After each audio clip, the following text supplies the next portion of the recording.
Yes, y'all. You know what it is. It's them kids and wives and 925s, but we are still married to the games. Episode 253.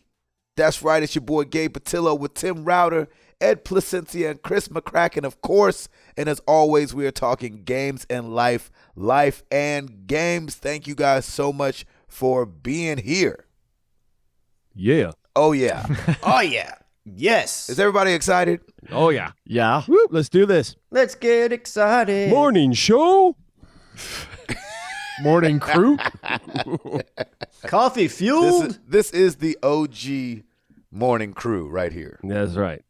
You're listening to them. All right. I'm going back to sleep. All right, see Yeah. ya. I took it out of We it. got this, brother. Yeah, you guys got this the rest of the way. Yep. We just needed you for that opening. Exactly. Yeah. Exactly. Yeah. Go ahead, bugger on out of here. We'll wake you up for the end for peace. So don't worry about it. Yeah, thank you.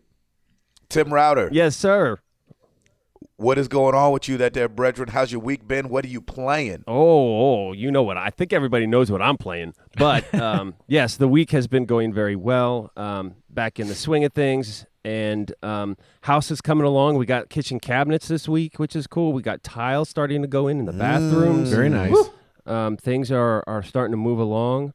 And it's like the more it happens, the more like we're just getting more and more excited to get out of my in-laws' hair and actually have a house of our own. I mean, it has been, honestly, it has been amazing that they've offered their house to us. And I think some of the upgrades and things that we wanted would not have been available had we been renting a house, or we've just been saving so much money that we can put into this house and just save up. And it's been an amazing blessing that they've opened their house to us. But I think at this point we're like, all right, I feel like we just keep burdening them, and I'm like, with Piper running around and everything, but we're trying to keep it together, and it's good. Everything's been really great, so it's been awesome. But the house is going really well, and we're still going every day, and I still haven't done a picture of it, and it probably won't happen. Like we're doing the time lapse thing that you guys had suggested. It's too late now. It's too late. It's just, The whole house is built. Exactly. So, but Lauren's been keeping everything on Instagram too, which has been great. My dad was supposed to go back in for round 3 on Tuesday, but they pushed it back to Thursday because not because of him, but because of room availability and staffing issues. So I think a lot of people are probably on vacation. So that's good because, he just has a little bit more time. But we went out to dinner last night with him, which is great. So he's out of the house. Nice. I was over there at their house last Wednesday. My mom had to run a bunch of stuff, and she had this little luncheon with her ladies from church, as it were. And so my mom asked, "Hey, can you just be with Dad?" I'm like, "Oh, let's see, be with my father for the day? Sure, why not? That's not a problem." So we just hung out, and he was great. I mean, he's doing awesome. Like, we were chatting. When he gets out after this third round, he really wants to go see Christopher Nolan's Dunkirk.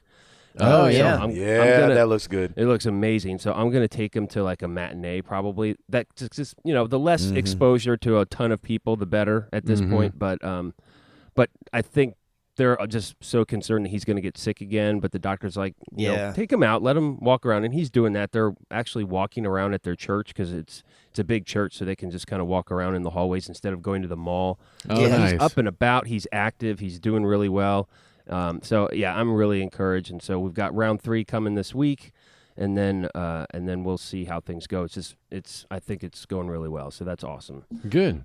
Good, man. That's good to hear. Yeah, man, it's really great. So house is good, Dad is good, and let's see what else is going on. My nephew Liam turned 17 last week. No, he didn't. Yeah, he did. No, he didn't. So we're as part of Piper's topic of the week, which is Spider-Man. We're going to have a cousin day this weekend, and we're all going to go see Spider-Man together. And then we're going to go out to dinner. We're going to go out to dinner and celebrate Liam's birthday.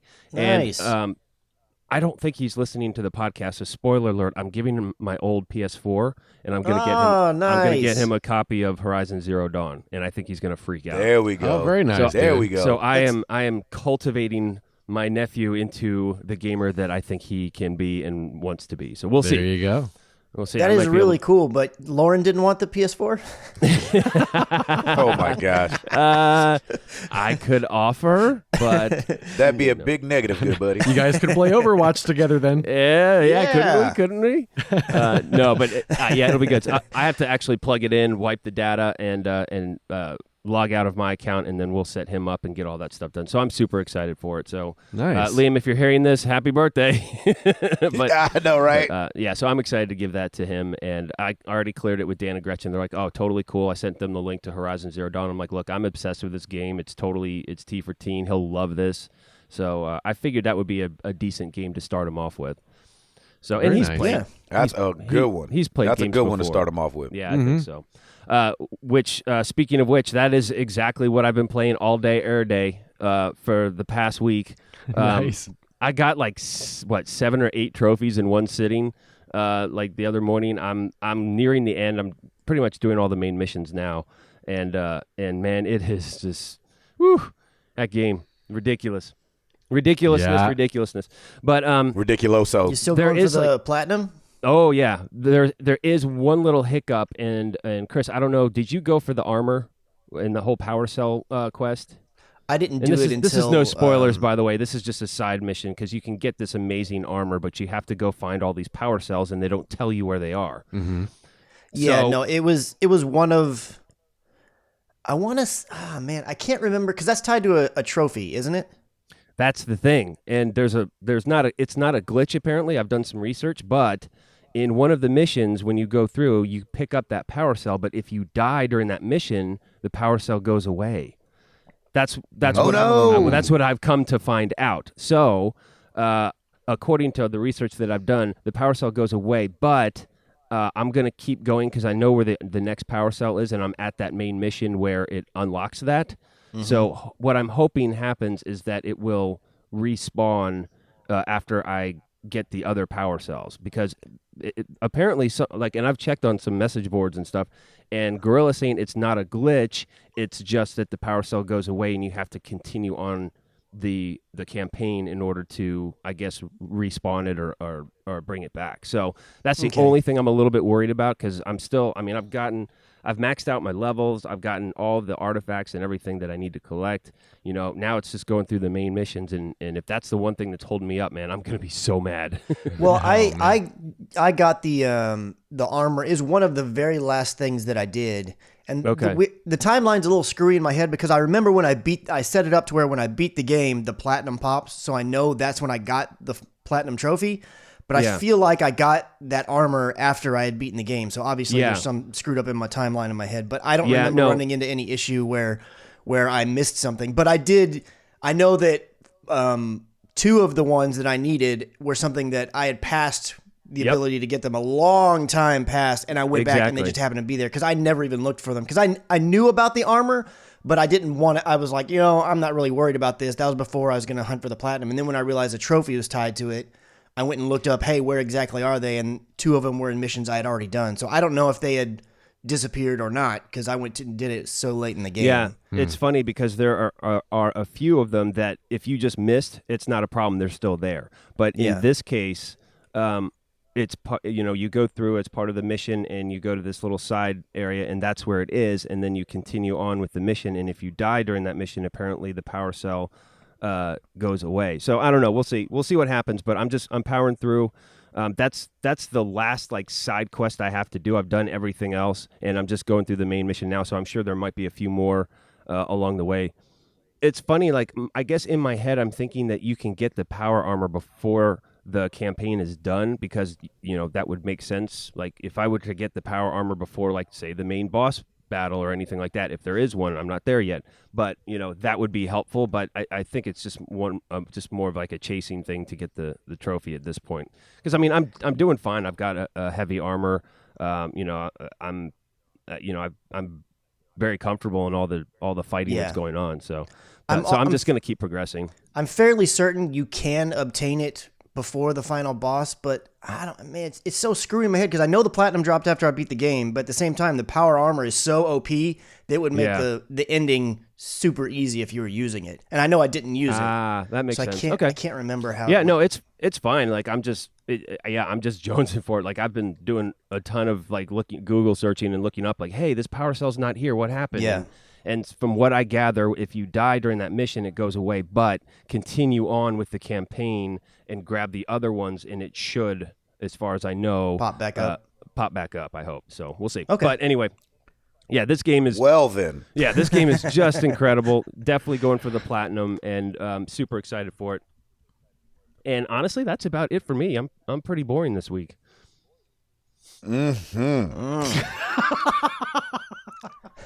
There it is. Did you fall asleep?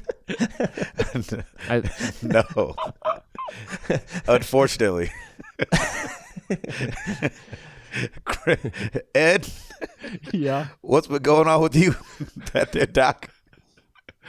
I've been doing a lot of gaming. Sarah is still on the road, and she messaged me over the weekend and said that she sprained her ankle. And oh no! Oh no! Yeah, she can't Zumba. Not good for a fitness instructor. I know, right? On a Zumba tour, how do you Zumba with a jacked up ankle? So I think she just twisted it because I've sprained my ankle before, and I was definitely laid up longer than it happened this weekend, and she's like, yeah, I'm able to walk on it now. I can walk on it okay, and so I think she just twisted it pretty bad. Oh, good. Which is good. So yeah, she had to cancel the Zumba class that was on Sunday, and then she doesn't have one until this weekend, so she's going to see what happens and just kind of see how it feels. And doggone it. Yeah, I know. Stinks. I felt really that's too bad bad. for her because I knew it really bummed her out. She didn't want to have to cancel anything, so I felt bad for her, but hopefully she'll be... I want her to get better, but I also want her to be smart about it and not try to rush into it. Oh, yeah. So that could lead to other problems, too. Exactly, yeah. We may have to cut that ankle off. I don't know. I know, There's right? going to be a whole new series of videos on YouTube, all these one-legged exercises. The hobbling. Yeah, I'm so That's excited. right. Mm-hmm. She's just following after Lisa Turtle's example. Who? Lisa Turtle. Is that like no a Boy idea. Meets World thing? Is that from Best in Show? No, it's Saved by the Bell. She did the sprain. Oh. Oh, I we were totally way forgot off. her last name was Turtle. I was, That's oh right. my God. Now I know what you're talking about. Sorry. Saved by the Every Bell. 90s baby just grimace like, oh, I know, right? This hurts. Saved by the Bell. My Saved by the Bell hurts. And we should know better, Ed. That's sad. We should. It's okay. Well, you guys okay. are 80s babies. Maybe not. Maybe not. Chris should have known better. Yeah, There I you go. should have. I should have, because I watched that show. Yep. I didn't recognize the last name. Yeah. Dang it. It's been a good week though. Just playing a lot of Router, just playing a lot of Horizon Zero Dawn. And you're loving it, aren't you? Wanna talk about it? I'm having a great time. I don't want to. Yeah, it's just been I'm just kidding. No, it's very like Far Cry to me, where I just like Isn't it? want to do everything. And so it's just been a lot of fun, and it's been nice. I was actually, while I was waiting for the call this morning, I was watching Chris's Let's Play at certain parts, and just watching. It's just so much fun just to watch Chris's Let's Play and just see how he. We talked last week about that tunnel vision you get when you're playing a game. Yes. And it's just cool to watch Chris play because you can just see everything that's going on, where when you're in the middle of it, you're not really paying attention to anything, just the creatures coming at you. And so it's kind of cool just to see how they jump, and it's like, oh wow, the footsteps, even when you can't see them, it kind of tells you where they are, and it's just so well done. It's been a lot of fun to play around with that. So you're not a big like trophy hunter. Are you going to go for a platinum on this? If it happens, that's cool, but I probably won't like go online because they don't list all the trophies. So I probably won't go online to find what they are and try to hunt them down. I'll just kind of, play the game and just they unlock like a lot of them are hidden until you advance into the campaign, and then they start revealing themselves. But yeah, there was a few that were unlocked. I'm like, oh, I should probably go back and do that. So I spent some time doing that. But yeah, that's cool. Yeah, You don't it's have to been do the platinum. It's been fun. Yeah. I put out a call this week for people because Nathan and I, my brother-in-law, we finished Borderlands 2 last week, and we started it on Borderlands the pre-sequel, and we did not like it. Really? Yeah, it's set, I've heard that. Yeah, it's set in space, and even it's a first-person shooter, but the screen, you feel like you're really close to the screen.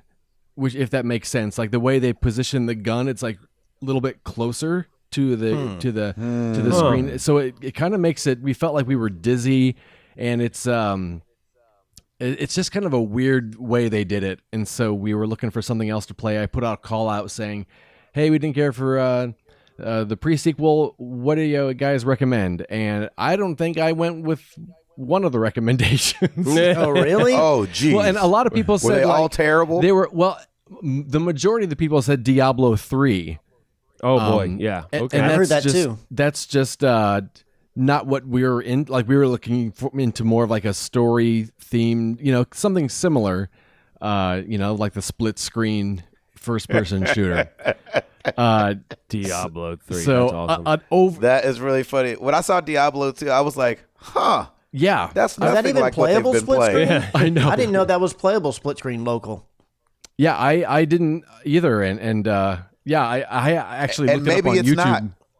Yeah, they may not have realized you meant local. Did you say that in the specifying the question? I don't remember. I don't remember if I did. I just said that we were looking for, we didn't care for the pre-sequel. What do you recommend? I think I did. What do you recommend for a local co-op game? Because some people said Overcooked, which we do like playing, but we just wanted something with a storyline in it. Yeah, man, that's tricky. Yeah, that we could play for a while and not just feel like we're just playing the same thing over and over again. But on the couch. Exactly. That's the tough part. Exactly. Literal couch co-op. Right. You could always just grab some game that's linear and story based and just hand off the controller per mission or level or something, which I know is not the same thing, but I mean, Not what they looking for. I know, baby. but That's if not you fun. can't find anything, I mean, that's better than just, okay, we're not going to play anything. Or Right, we're doing right. I guess Borderlands it's 2 cards. again. And I enjoy... Let's play spoons. Right, exactly. 2-person spoons. I enjoy watching him. Like I watched him play like Uncharted 4, and I enjoy that. But I think he feels bad that he's the one playing, and he feels that I'm not having fun. Even though I really enjoy watching someone experience a game for the first time. Yes, I'm the same way. We just found out. I didn't realize that I didn't have him play The Last of Us, so that's definitely going on the docket sometime soon. But we ended up grabbing Gears of War 4, and there you go. Oh, yeah, sure. Okay. and really had a good time with it. Nice. It has split screen Good. co-op. Oh, I'm sorry. It has split screen co-op. Yeah, split screen co-op. Neither one of us had ever played a Gears of War game before, and so it was only the two of us in the house, but just the sound when we realized, oh, this gun has a chainsaw on the end that you can cut up monsters with. And we just both... Yeah, buddy. Ah! It was just an amazing... not just cut up. You can slice and dice. Yeah, it was pretty crazy. So we had a lot of fun with that. We didn't get very far into it because the game was... I started downloading it at like 3 PM, and it's an 80 gig download. And Ooh, wow. wee. so he ended up playing Quantum Break for most of the evening, which he really enjoyed. It was fun watching him kind of get into the game. And then when he played the first chapter, when the live action part came in, he was like, "Oh, this is awesome!" So it was I didn't tell him it was coming. I just wanted to see his reaction, and I was really happy that he was like, "Oh, this is kind of cool. I can kind of take a break and just watch the game." And so Instead of thinking it was lame. yeah. So Right. I was really happy that he enjoyed that. And then by the time the Gears downloaded, we just played for maybe an hour or so. And Good deal. That game did not grab me for some strange reason. I was so excited to play Really? it too. Yeah, I don't know. I still own it, so I might go back and give it a try again, but Yeah, I wasn't No, you sure won't. what to expect. I know, right? Wishful thinking. But yeah, it was a good time. Pretty much though, when I'm not working during the day, I am downstairs in front of that TV playing Horizon Zero Dawn. I And, love that. Yes. Got all those Dad coffee came- mugs. all those coffee mugs are lined up, ready to go, just one after the other, throwing them back. And tonight, Dad came over, or last night, Dad came over and made some HelloFresh, and we just kind of had a little meal. And then we spent the rest of the night. I think we finished around 8:30 eating, and then we went to the TV and we watched 4 hours of comedians in cars getting coffee. Oh, just you and your dad? Awesome. Well done. What is that like? It was so much fun because Dad's the one that introduced me to stand-up when I was a little kid. And so it was just so cool to just sit and laugh and just... Yeah. And a lot of the comedians... He's not familiar. Like he didn't know who Louis C.K. was. He didn't know who Patton Oswalt was, and it was cool to see him still really enjoy those episodes. And what was your favorite episode? Really good. I like the Louis C.K. one. Was really good.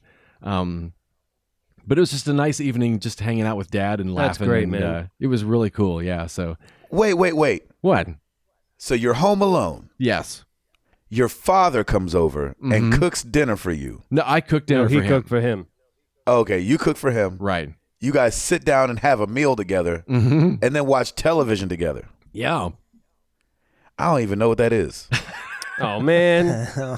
That's crazy. I'm just saying, like, that's like Yeah. just like that's so outside my world. Right. That's crazy. Yeah. And it was a good time, huh? Yeah. It was a really Just good being time. with your dad. Just being Yep. with your pop. Just hanging out. Oh man. That's nuts. You know what's weird? Speaking of Dad introducing you to comedy, did you know my dad has a comedy CD? What? No, he doesn't. Really? I He didn't know does. that. So, well, I don't know if it's a CD, but like, so my dad, I 8-track? guess, back when he was performing all the time, would tell these stories in between songs, and people thought they were really funny. And so what they ended up doing was they just recorded the shows, and then they pieced together all these stories he would tell, and then What? released it as like, I don't even know what it's called, but it's called something like Leon Patillo, something funny happened, or something like that. You know what I mean? Really? And it's like, it looks like him standing on stage with like a cartoon audience. I've only seen it like once in my life, but it's just weird to know that my dad's got a comedy CD out there. Have you ever heard it? No, I just found out it existed like 5 years ago. Wow. Really? Yeah, That's weird. that's what I agree with you. I couldn't agree more. That's pretty cool, though. I've got something to Google this week. Hey. Well, good luck. maybe. Yeah, exactly. So that's it for you? Yeah. It was a good time. So That's yeah, good, man. That's good way great. to end the week. Yeah, that sounds excellent. Yeah, man. Chris McCracken. Hello. Are you homeless yet? Because you sold your house in 2 days? No, I didn't, and I'll get to that here in a sec. Salt. Salt in the wound. I'm gonna start with because Router had mentioned Spider-Man. The last day we were in Arkansas, I went and saw Spider-Man Yay. Nice. with How was it? Stacy and my father-in-law. So the last day, we don't always stay that Friday. Sometimes we go home that Friday of the week trip to Arkansas. But that Friday tends to be like the free day where anybody can just do whatever. If we guys want to go do another round of golf, or if the ladies want to go shop, or just whatever it is. But what it ends up usually being is it ends up kind of being a movie day where at least everybody goes to at least one movie. So half of the people wanted to go see Despicable Me 3, and me, Stacy, and my father-in-law wanted to see Spider-Man Homecoming. And so we went down to the little theater that's around the corner and watched it, and it was really good. I really liked it. great. It was? Yeah, Yeah, I heard yeah. I've heard good It- things about it. It feels. You weren't mad about your movie going experience, having to be at a theater and stuff? No, I mean Right? it definitely wouldn't have been my preference, but this was one of the movies that I was like, Jeez Louise, you got to be kidding. He's not. yeah, no, I'm not. You would have rather watched that kind of movie at home? Yeah, I'd rather watch any movie at home. That's amazing. I don't care what it is. I'd rather watch it at home. Lordy. It makes more sense. Right. You better It's more have like comfortable. a It makes more theater sense. room or a media room in this new house so that you can watch your movies at I home. don't even need all that mess, man. I love I'm that. good. Just have Love a it. nice TV and I'm good. But anyways, yes, it was good. It felt like it was, and not in a bad way. But when I was done, I was like, that movie was longer than I was anticipating it was going to be, but I only than I knew that wanted it because to I be. knew what time I went in. Yeah. No, not because of that. I'm just saying, like, when I got out, I didn't realize, like, oh my gosh, it's way later than I expected it to be. I didn't realize, and I still don't even know what it was, but it was a longer movie than I thought it was going to be. But it was really good. And Yeah, I've heard really good things about it. No, Well, that's good instead of being in there like, dang, this movie is long. Can we Yeah, get right? this thing Yeah, no, over with? that wasn't Where it. are these? Let's get into some credits. and then some credit scenes, so I got to wait through all the credits. Yes, you do. Right. Which there's 2 of them, by the way. Yep. So, Nice. but yeah, Well, it was thanks good. a lot. I'm just kidding. Yeah, that's awesome. I can't wait to go see it. Yeah. I've been on the road since it came out. Yeah. And I've been wanting to see it so badly. Yeah, me too. Yeah. I was not excited about the last iteration of Spider-Man. And so I only went and saw one of those movies. And I'm really excited about this iteration. So I feel like I haven't watched Spider-Man in a long time. Do you mean the Andrew Garfield one? Was there more than one? Yeah. Yeah, I didn't watch. Well, yeah, Andrew Garfield. I'm just saying, like, I watched the Tobey Maguire ones. Yeah. Yep. And then I watched one of the Andrew Garfield ones, the first one. Yeah. And then I'll watch this one. I didn't he watch do 2 either of of the Andrew Garfield ones. Yeah, I didn't really realize there was 2 of them. Wow. Yep. Interesting. Exactly. That's how much we care about Spider-Man. We didn't even know there was a second Right. one. Yeah, I didn't know either. I didn't. Totally forgot. So What else, Christopher? the other thing that I've been doing is I've been slowly working on building up some costumes because I think I'm going to be participating in a lip sync battle at work. What? Oh, yeah, baby. Bring Every it year they on. have this school supply drive where they just for the week they sell things. There's a silent auction. You can buy baked goods, and all the proceeds at the end of the week go to this this shelter, the CPS, I guess what it is, where they provide school supplies and things for kids going back to school that the government had to kind of take into their that's wing great. and everything. And the last 2 years, they've had a lip sync battle, and it's so the people that are up for the lip sync battle, you bid money towards them, and the top 4 earners are the ones who battle, and then 2 people go, and then there's winners out of those 2, and then it goes to the finale or whatever. The past 2 years, though, it's only been for the vice presidents or like the executives, because the whole idea was like, oh, people are going to love seeing executives act silly and everything. And they did. Of course. But they ended up getting a lot of feedback that other people were like, hey, we want to do it too. So this is the first year where they're opening it up to where anybody can submit. It's still going to be the same way where you have to be one of the top 4 earners to be able to actually compete. And so the only thing is that part of my role at work is that whenever we have a fun event or a party or anything at the office, I'm also one of the people that like helps capture it, like with photos or video. Right. And we also manage all like the audio visual stuff. So like if there's a teleprompter or not a teleprompter, if there's a projector needed or microphones or music, I help manage all of that. And this particular event, my partner, that it's usually me and him that do it, he's going to be on vacation that week. So now we're down to just me. Oh, Oh, man. no. Man. Yeah. And so Really? I told him, I was like, look, I really want to do this. I never get to participate in things, and I really don't complain about it. And I'm not complaining now because if you tell me I got to do this, I'll do it. But I want you to know I want to be in this lip sync battle because I think I can win it. Oh, and they're listen like- to you with your confidence. I love Well, that. you know- Chris McCracken. Go, Chris McCracken. But here's the thing. So I'd worked out to where in the budget they had money where I could hire a camera guy. And then the only other thing that I had to do is secure somebody to run the soundboard. I'll do it.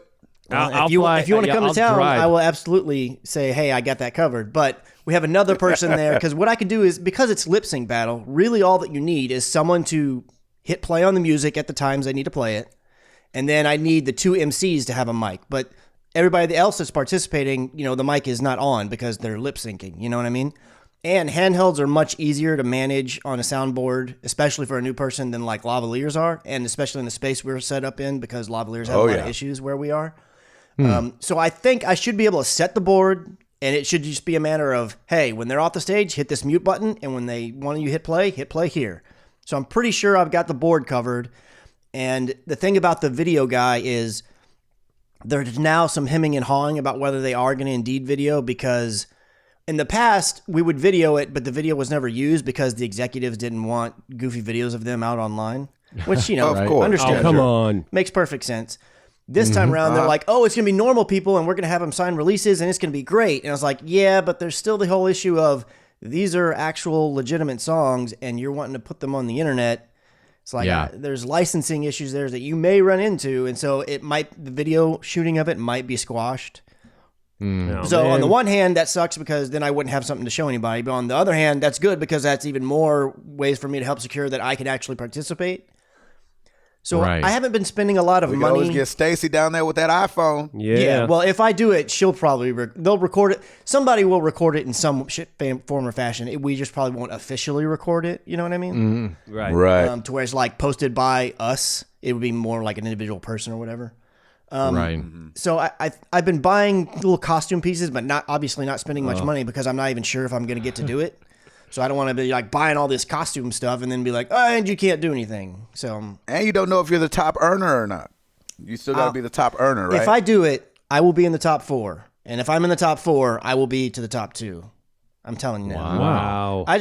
Listen to you. How do you know? How do you know? Here's- that confidence. Here's how I know, because I know the people that are not executives that are likely to participate. I know who they are because they're, outgoing people and everything like that. And I've seen them do other events because I've captured a lot of events and a lot of things. And I'm easily as good as they are, if not better. And that's not me Wow. being cocky. That's Oh, just me. I've snap. seen Wow. everything, This and is I know good. what I'm Yeah. up What against. the heck? I'm just saying. Gauntlet thrown. I'm just saying. I'm not being cocky. I'm just saying I know what No. I'm up against, and I know I got a fighting chance. You have the And- And data. in exactly terms what of you being need a to top do. earner, so I've got all my area that would probably pay, put bid money towards it, and then I've got Stacy, who's the world's best promoter for anything under the sun ever.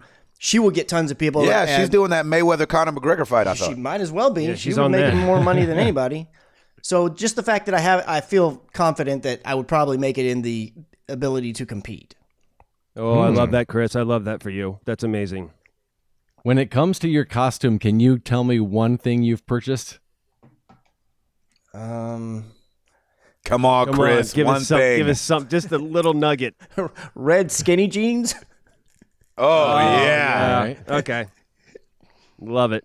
That's it. Nice. Okay. So you're doing Eddie Murphy's Raw. That's going to be a weird lip sync. Although they are not leather, because surprisingly those are hard to find, and when you do find them, they're really expensive, and I'm not paying that. So, That is awesome. That is incredible. I cannot wait. as far as the house stuff, so our house did hit the market last Friday. The first open house the only open house was on Sunday, and we've had 2 offers since then. Both of them Nice. have fallen through, Never mind. and we've had I take that We've back. had- I retract my nice. we've had 2 showings. There was supposed to be a showing last night. I'm all sitting there at work, ready to go home, play the Destiny 2 beta, and I get this message that says, "We want to show your house between 5:30 and 7:15." I'm like, all right. That's a long showing. Yeah. Well, it's a window. It's not that they're showing that entire time. It's just they are allowed to show up somewhere in that time frame. They always only gave us an hour. Like, hey, between 6 and 7, can we show your Yeah, house? every other one up until this point has been only 1 hour. This is the first one that's been that long. But I kind of figured that made sense because it's in the evening, so I already assumed that, these are probably people that are at work, and this is the only time frame they have. Exactly. So I was just like, I want the house to sell, so it's the better thing. So I went ahead and said, yeah. And then I don't think they ever even showed up. So What? Man, I hate that. So, I mean, I was telling Gabe last night, I was like, everybody I know a lot of people right now that are selling their houses. We have our realtor, we have our, a lot of people that have seen our house and that have sold houses recently or whatever. And everybody's like, oh my gosh, your house is going to sell so quickly. It's so nice. And y'all have done so much good updating and all this stuff like that. And we are just not getting the traffic that I was expecting based on how much praise everybody was getting. And it's kind of bumming me out. Now, Really? stay strong, man. Trust me.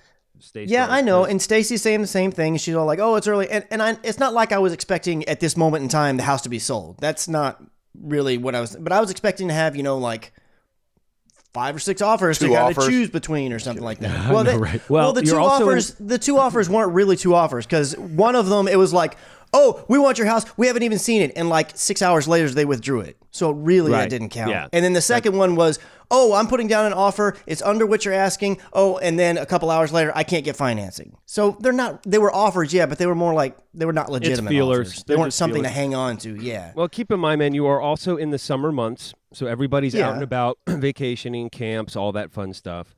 So, Yeah, no, man, and- don't be discouraged. It's all Well, good. and the It's gonna happen. situation is this. So Stacy and I, like, we're wanting to sell the house. We're wanting to move closer to work and all this kind of stuff. But we're not in a need to sell the house. So, like, if we don't get close to what we want, then we're not going to sell. We're not in a position where our hands are tied necessarily. Right. But it's just the fact that I've gone this far down the road. It's like, I just want to close the deal and be done. And this whole making sure, it's not so much making sure the house is clean, but like we have everything out of the kitchen is put away. So like I had to dig out all these pots and pans if I want to cook something. And I finally got to the point where I was like, I don't care what our realtor says. She's a nice lady, but I'm not putting away my coffee maker again. It can stay out. If someone don't want to buy my house because the coffee maker's out, they don't need to be buying my house. So Amen. Right? Preach. And then I got to make my bed every day, which is a bummer. I know, doesn't that suck? It's the worst. I have to get Especially when you're a man living alone. exactly. Right. Oh man. No, man, don't be discouraged. It's all good. And I honestly, I think this is also buying you time to keep looking for a house, because when you do sell your house, you're going to be like, okay.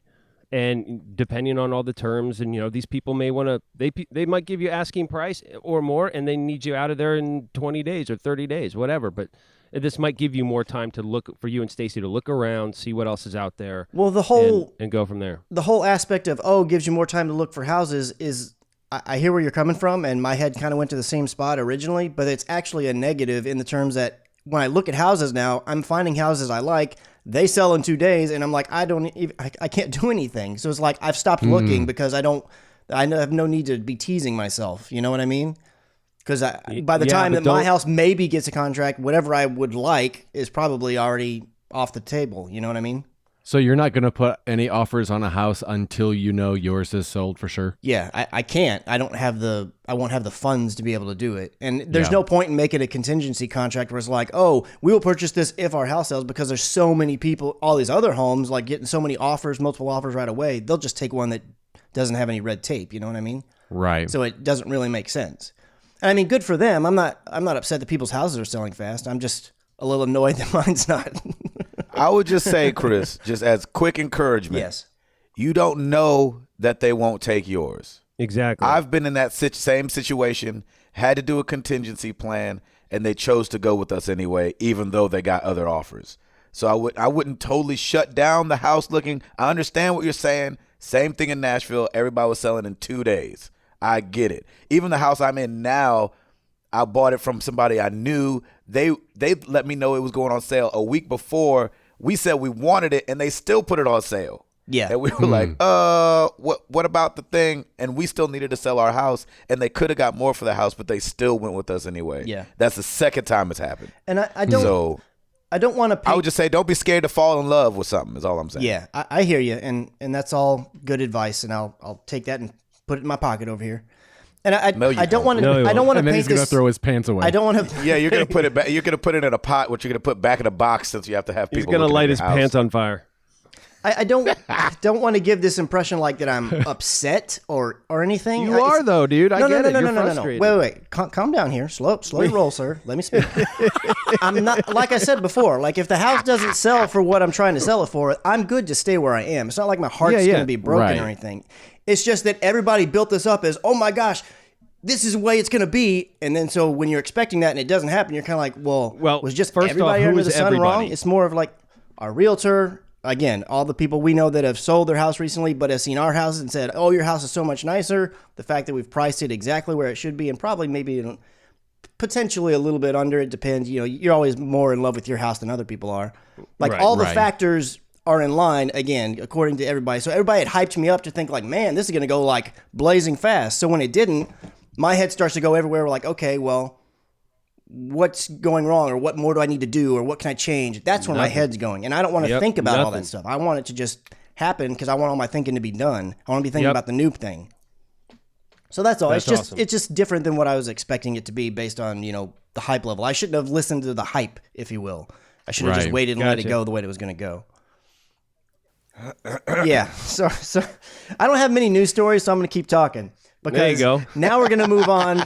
Now we're going to move on to what I've been playing. So I've been playing Hearthstone. That's honestly what I've been playing the most of the last 2 weeks. Mostly last week because I was on vacation, but also I've just kind of gotten back into it and I'm really enjoying it again. Yay. So I've been having a lot of fun with that. And the only other thing that I played is last night the Destiny beta Destiny 2 beta dropped. Oh yeah. Yeah, and so after Boom. the house people that were supposed to come see my house didn't show up and I got home and ate some dinner, I went ahead and jumped into the Destiny 2 beta. How was it? All right, we're gonna have some talking here. No. Okay. Now, I want to give some context to people who may not be aware. Destiny 1, I played from the alpha all the way until, current right Omega. now. Yeah. So beginning and end. I brother. put in 11 to 1,200 hours in the first 3 years of Destiny. So I've played a lot of it. Wow. Yeah. So some of my complaints might sound nitpicky, but it's because I'm so familiar with the game that it's like I feel like I'm going to be nitpicky about the stuff I don't like because I've been conditioned here. It's like I know what the game is, Yeah. So I'm going to start out with the good. The mechanics, like the shooting mechanics and all that, are still really good. And I didn't expect that they would change, but I feel like Destiny's shooting mechanics are probably the best FPS mechanics I've ever used. They feel amazing. I like them It feels the best. amazing. Yeah, and I've Nice. for years and years and years I thought Call of Duty couldn't be beat. I think Destiny beats Call of Duty's controls. They have Bold less statement, sir. Dude. They have less like for instance in Call of Duty you have 2 different grenade types, so you use an extra button that you don't have in Destiny. So they're not apples to apples comparison, but they're close enough that I can say I'm putting Destiny 1 and Call of Duty 2. It's fun seeing so the first when you started out there's this one story mission that you start. You're forced to do that. You can't choose it. It just thrusts you into it. And there's a lot of different characters that you see from the mainstay story. So you get to see like Cade 6 and Ikora Ray. These are all vanguards for the different hunter classes. Zavala, you get to see Lord Shaxx, which is the guy who manages the Crucible. And these are all people that you saw in Destiny 1, and maybe they would be in a couple cutscenes here and there, but this time they're like moving around in the world, and they're like shooting the enemy with you and giving orders and stuff. And that's kind of cool that they're still keeping those characters at the forefront. And it makes me think, because this is only the beta, that they're going to have even bigger roles going forward. And they're giving them some guts. That's what was so fun about seeing them fight alongside you was like, what I didn't like about first Destiny, or one of the things, just like a pesky thing was like, here's the Vanguard, and sometimes in video games, you see this person in a huge amount of power and have no idea why they're there. Yeah.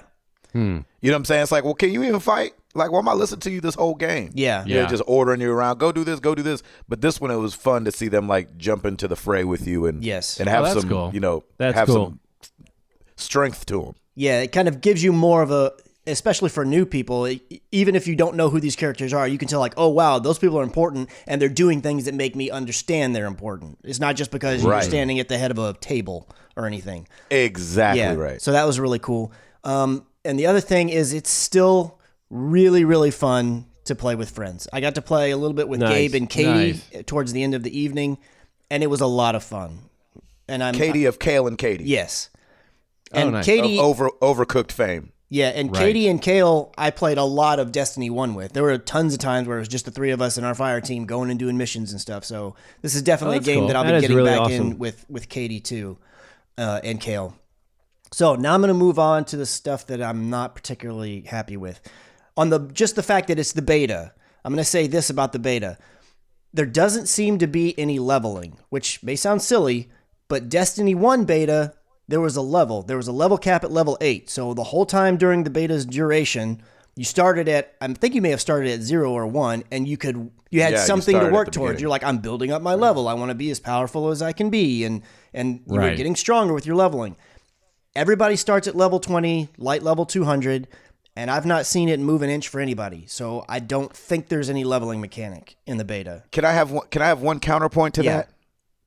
So when at one of the parts, during the story, you hear a girl say, "Well, I found that guardian that you've been talking so much about." Mm-hmm. Kind of like the person that you end up playing is somebody of fame themselves.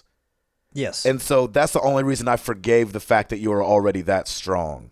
No, I don't have a problem with coming in being strong, but I feel like there should still be more leveling I could do. There needs to be an incentive for me to continue playing in the beta besides just like, oh, the mechanics are fun is what I'm getting at. And at the moment, there's not something like a carrot on the end of the stick in terms of leveling necessarily that's there. And it's just a weird omission to me. It's not like deal breaker. It's just things I observed that I'm like, the first one had this, it seems odd to me, or I don't really like that they left it out.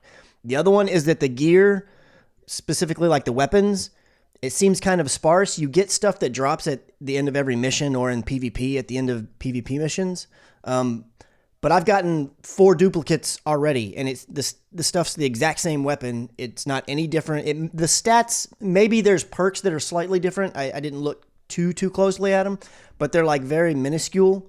And the level is the same, the clip's the same. Whereas in Destiny 1 beta, I feel like there was a lot of different weapons. You could get different pulse rifles, you could get different other things, and so far it doesn't feel like there's much variety to actually earn. So again, lessening the reason to continue playing the beta. There's one less carrot on the end of the stick. Another thing, and this isn't like, again, it's not a huge deal, but at the beginning of it, you couldn't choose your race or your gender. And in the Destiny beta, I don't think you could choose your race, but I'm pretty sure you could choose your gender. And I don't mind playing as a girl or whatever, but anytime there's character creation type games, and usually RPGs, I always make a guy because I'm thinking of it as like, I'm not making it look like me because, that'd be really pale and everybody'd be blinded. But what I'm saying is I like to make male characters because I'm thinking of this as like my avatar, in a way that's me, and I couldn't make me, or I couldn't make a guy, and it seems like it's random. It just chooses whatever. It chooses whatever race and whatever class. Whenever you pick which class you're going to play, it chooses the race and the whether they're male or female. I just thought that, again, it's just something weird. But this was in the original beta. It just seems like they're taking things away, or not giving you those things for people who never played it. It just seems weird to me. Outside of that, just as beta or as Destiny 2 as a whole goes. Now, again, I understand this is a beta and not everything is there. It just feels like an expansion to me. It doesn't feel like anything new. And in some ways, that's good, because Destiny had a lot of things like the mechanics, like the fact, of doing missions and doing strikes and stuff. All that's good stuff, and you don't want to break the mold of all these things that work really well. But Destiny, and the first 3 years of Destiny 1, they had this habit, which is where my love/hate of Destiny ended up coming from, and that they would take things that were not broken, and they would change them, and then the things that people would complain about, it would take them forever to fix it if they ever did. What up, Facebook? Yeah. And so I feel like they did the same thing here. So the gameplay, the way that it looks, the way that it feels, the bad guys that you're fighting are the Cabal. It's like nothing is really different. There's no new enemy. The only new enemy on the screen is there's these little dog-like creatures, but they really just act in a way like this other enemy called the Thrall from Destiny 1. They just look different. So the changes seem to only be cosmetic for the most part. I mean, this isn't everything. There are some things that are technically different. But for the most part, just looking at it high level, it feels the exact same. Nothing feels different. What they did change are subclasses. And all they did was give you a new subclass. Now, I'm going to speak only about the Hunter, because the Hunter is the only one I've played currently in the beta. And the Hunter was my main in Destiny 1. So out of all that time that I played, 70% of the time I played as the Hunter, 20% of the time was maybe the Titan, and then like 10% of the time was the Warlock. So I know how the Hunter is, I know how they play, and I'm very familiar with them. They changed the subclasses to where you still have Gunslinger, which is the same thing you had in the first one, but the second one, you no longer have Blade Dancer. You have this staff. It's an arc ability, which means it's like electric. And they set it up to where you have these class abilities. And what that means is, like for the Hunter, I can hit double circle and I can do this roll dash thing. And that's actually the same move that was part of Destiny with the Taken King. But that move was not very good. And it's still not very good. And now I have it on every one of my subclasses, and I'm forced to use it as though it's a highlight, like it's my class ability, and it's bad. It's not any good. It's useless to me, I think. So I don't like that. They took away invisibility, which was an arc ability before that was very useful, and they took it away. So now it's like, well, we took one of the best things about the Hunter away. Wow. And then they changed all these other little things that, again, this is nitpicky, but like the sounds of when you jump. Like, I don't call it crazy, but I always felt really empowered with the different sounds of your Guardian would make depending on which class you were. And they changed the sound, and it's real muted and deafened, and it's like, all these little things. It's like, why did you tweak all these little things that weren't broken, and then the big things like the game, try to make something different about it, you left the same.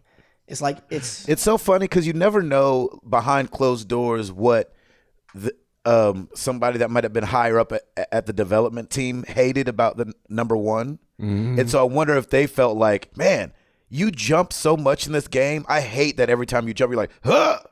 You know what I'm saying? Maybe they wanted, you know what I'm saying? I wonder if that was like a thing that just irked somebody's nerves on the development team, that, you know, those little things that you're talking about changing, that they're not big deals, but like, why would you change them? Because they're not broken to you, of course, but you don't ever know what's broken to somebody else, you know? Mm-hmm. Yeah, I mean, that specifically, the sounds I was talking about isn't like a person's like that. It's just more of a environmental sound, I guess you would say.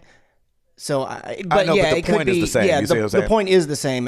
Maybe that is the case, but it's just I'm getting nervous that Destiny 2 is going to drop, and sure, there's going to be stuff that we don't know about now because this is only the beta, but I'm feeling like it's gonna be more of the same in terms of, here's this stuff and we're not going to change this, and then the stuff that you come to like and accept and feel good about, we're going to take away. Like, there's another thing that the Warlocks and the Hunter used to have this ability in Destiny 1 called Blink. It was tied to a specific subclass, and it was basically a move. So the Hunter has a double jump and the Warlock has like this glide where they can glide up in the air and then they slowly glide down.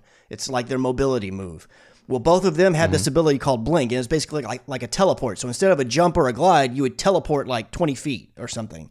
Right. Now, I didn't really use it all that much, but I know a lot of people did, and the community complained for days and days, at least on the PvP side, because they thought it was OP. And there were balances made around it or whatever, but so many people complained about it, and Blink is not in the game. And we knew that. They said Blink was not going to be there. So something like that where... Are you sure? Well, I mean, it's not on the Hunter class. When I was changing my Warlock around, it did, for a double jump, it did give me a teleport option. I just didn't choose it. Well, it's not for the Hunter. There's no Blink. Oh, so okay. For the Warlock, it still was. I don't know if it's the same thing though. Yeah, I don't think it's the same thing, because I feel like I read after the Destiny 2 reveal that Blink was not going to be in the game, but I could be wrong because I haven't played the Warlock yet. But something like that makes sense because enough of the community was really complaining about it, and it was a matter of contention for a big chunk of the life of Destiny 1.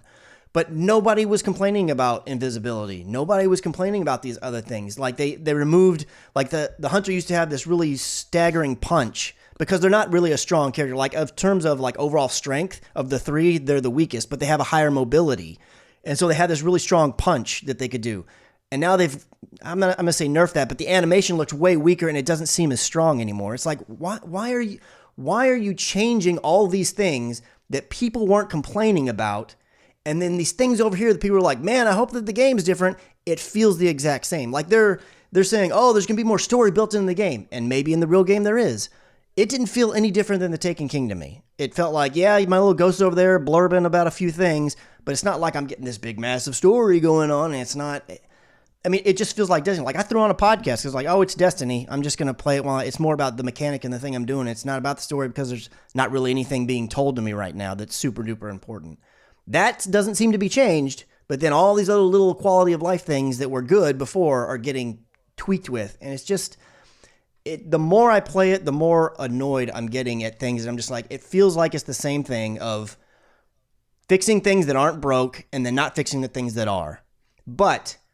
all that said, I'm still going to get Destiny 1 because the mechanics are just so good, and I'm telling you, so much fun playing with Gabe and Katie. Like, I played the first hour or two by myself, and I turned the game off, and I went in my living room, and I texted Gabe, and I was like, well, it's all right. And then he's like, oh, are you getting on? He's like, I was just waiting for you. And I go, oh, okay, I'll go get back on.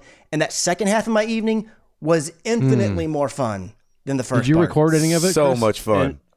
No, I'm not recording any of it because most of my stuff's like packed away or moved or hidden. Okay, and right. I'd have to dig it all out and then I have to put it all away when I'm done. So I don't really have an easy ability to record at the moment. At the end of the day, Chris, that is exactly what you just said is what it's all about. If you're having fun with it, I mean, you've put so much time in years into this game. So I consider you the Destiny expert. So you are going to be microscopic when it comes to your criticisms of these games. Yes, I am. But you know what's going to happen is whatever happens, the done and the game comes out, you are going to have so much fun, and I think that's the most important part of it. And there's probably going to be some things that you're still not going to like about it, but you never know. I mean, it is maybe they were just testing this out to be like, okay, what do people think? I don't think they're necessarily looking for feedback at this point because the game's pretty much done. Yeah. But at least they've got something to go on, and if there is if there's something they can do in a patch or a day one update, they will. But dude, you're gonna have so much fun with this, and I think this is so you and up your alley, and so I think you're gonna enjoy it. Yes. Now give Chris back his jumpy sounds. Yeah. That's what you need to change it to. I mean, I am being super nitpicky. Yeah. You're being uber analytical because of the time that you've put into Destiny 1 and the years that you've put into it. So it's natural. You're going to be extremely critical of it, and you're going to break down every component of it. Yes, and most people it's typically the things that you love the most that you can see the flaws in, of course, quicker and everything like that. And so I don't want to give the people the impression that I'm not going to play the game, because I still am going to play it. But whether or not I go past the base game, the expansions are a question mark for me. It's not a given that I'm going to buy every expansion this go around. I'm definitely going to take it one at a time, because the first go around, I bought Destiny and I bought the mega bundle that came with the first 2 expansions included and blah, blah, blah. I'm not doing that this go around. I'm buying just the base game, and if they keep me happy, then I'll continue on. And I'm hoping that they will, and I have a lot of hope that things are going to be fine. And any changes that I'm disliking, I'm sure I'm just going to get used to. It just makes me a little bit scared that they didn't learn from the way that they kept constantly changing everything, all these little things and mechanics. The first couple of years of Destiny 1, it's like I was really hoping that they would have shored everything up and kind of knew what they were doing and had a vision. And I'm hoping that's what ends up being the case, because in the beta, it does not feel like that's the case to me. But we'll see. Gabe, how was your week? It's fine. I'm in North Carolina. You got it, Tim? I got it. Let's do this. And no oops. And let's see. Back to you. The only thing literally I have to say is that I got to see Sammy, who's part of our amazing community. Oh, awesome. Nice. We've been on tour together. He's the one I always talked about going to video game stores with on the road. Yeah. Oh, yeah. With Colton Dixon. So he's here speaking at this camp that we're at. And so it's been awesome hanging out with him. So he hung out yesterday, played the Destiny 2 beta as well, because I'm trying to sell it to him and get him to buy it. And I think we're doing all right with that. Nice. Did you enjoy the beta, Gabe? I loved it. I didn't have any complaints. I had so much fun. But also, I didn't like Chris said, when he played for that first hour or two by himself, it's quiet. You have time to really dig into what's going on. I jumped in and played with Haley and Coach Mo. And so I'm cool. talking the whole time I'm playing. And so I don't even know if small details would have passed me anyway, because the audio's down, voices are on top of it. Mm-hmm. You know what I'm saying? And then, but it's just, like Chris said, playing together is so much fun. So anyway. That's awesome. You dude. it, I'm glad Timmy? you got to play with the community. Yes, man. it was great. It was great. Of course, brother, I got it. Well, let's do it!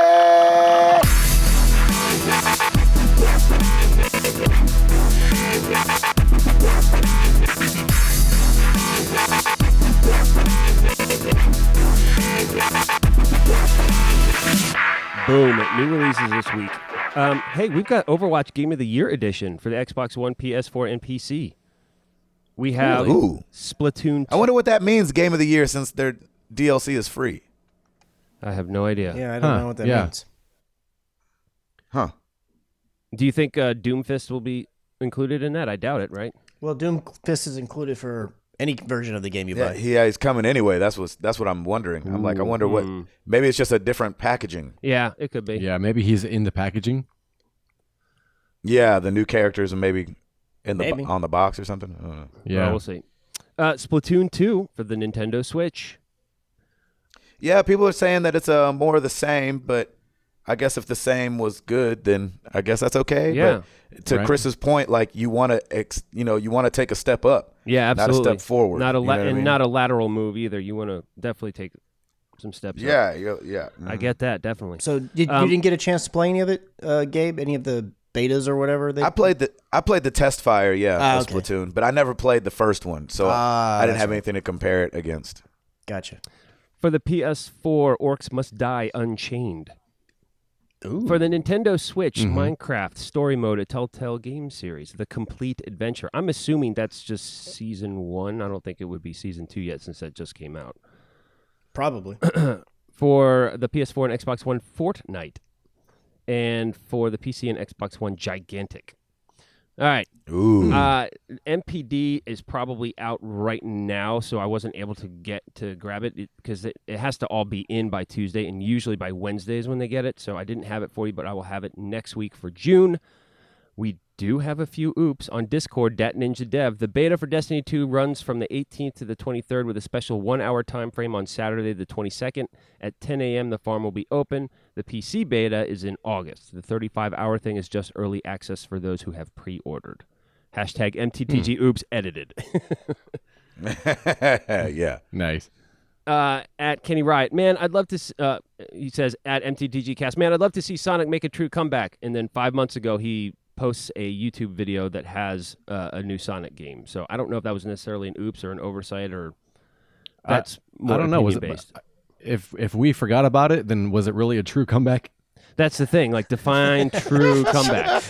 It was on there. It was on there. It was listed. So I just because Ringo and them get together, don't make it a Beatles comeback. Yeah, exactly. Right. At Frozen Gamer, the 2DS XL is just Chris, why you feel bad about that? Well, 2 of them are dead. I mean, they did the best they could making a comeback. Hologram. It's a little bit of my point. Hologram that junk. Hey, you got to pull a Tupac on him. At Frozen Gamer 1987, the 2DS XL is just a cheaper option for those who don't want or care about about 3D. Hashtag MTTG Oops. So, yeah, kind of oops is kind of makes not. my point, though. It's replacing the 3DS because 3D doesn't matter. So it's the new 3DS in a way. The new 3DS in a way. Called the 2DS XL. Yep. There it is. That's it. Back to you.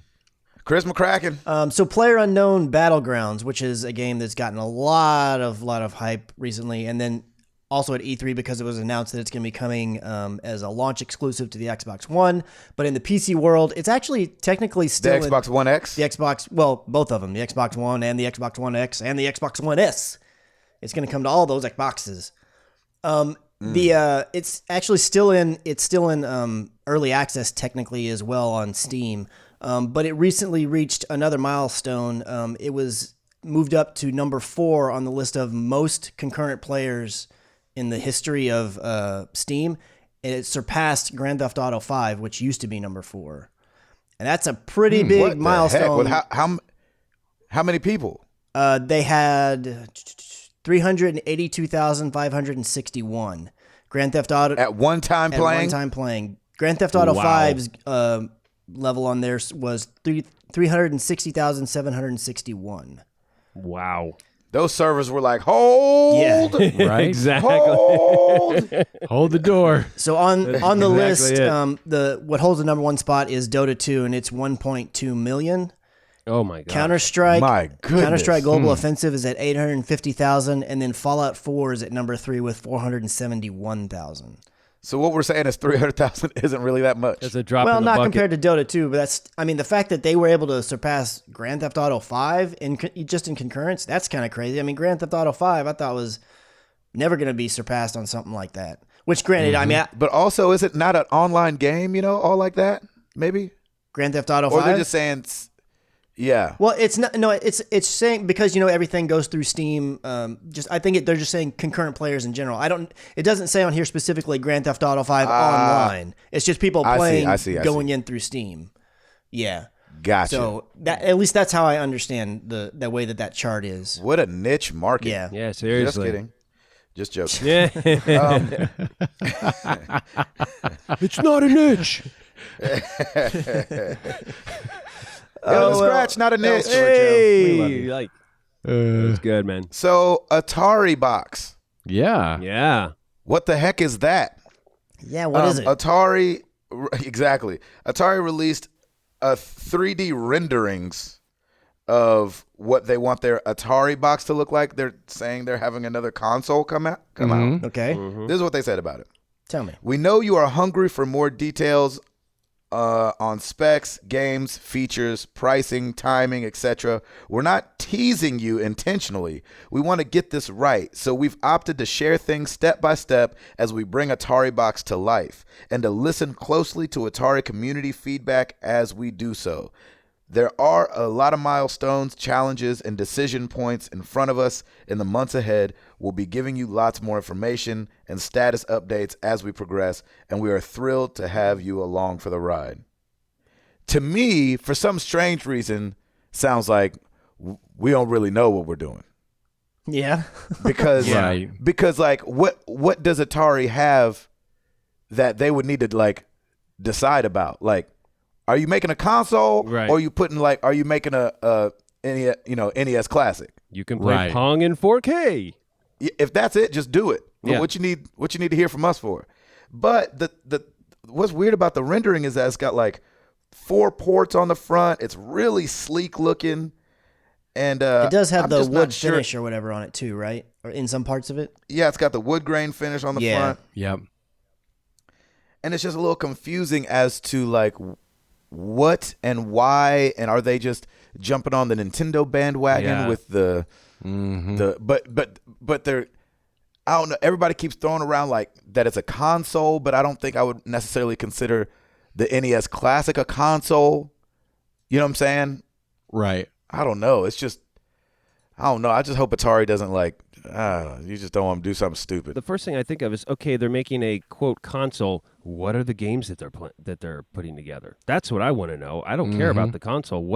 What do you have to offer that nobody else has right now? Well, and are people as nostalgic for Atari as they are Nintendo? Right. I don't think they are. I think people. I wouldn't think so Yeah. either. And that's why they made those statements. And I think when you said, what are they trying to do here? They're getting their feelers out. They're trying to figure out, hey, is there still an Atari community that's a nostalgic community that's ready for this and wants this? I think that's what that whole statement was all about.